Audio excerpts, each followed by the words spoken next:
ముందు వీడియోలో చెప్పే కదా ఈ నెల మన రాశి ఫలాలు బాగలేవు, ఏది పట్టుకున్నా కూడా అట్ర ఫ్లాప్ అవుతుందని.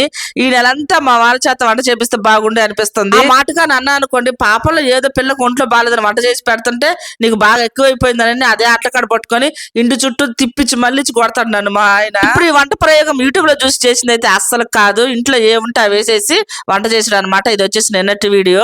అంటే ఈరోజు శనివారం మేము నాన్ వెజ్ తినలేండి, మళ్ళీ ఈ రోజు వండుకున్నారేమో అనుకుంటారేమోనని చెప్తున్నాను. నేను పెద్దగా పూజలు పునస్కారాలు అయితే చేయను, కానీ శనివారం మటుకు ప్రాణం పోయినా సరే నాన్ వెజ్ నోట్లో పెట్టుకొని నేను మా ఇంట్లో వాళ్ళందరూ తినేసేసారులేండి, అది కూడా బయట ఇంట్లోకి అయితే రానిలేండి శనివారం మటుకు. ఎందుకు నీ సోదేందమ్మా, మాకు రెసిపీ చెప్పు అంటారు, 20 సెకండ్లు చెప్పేస్తాను మీకు.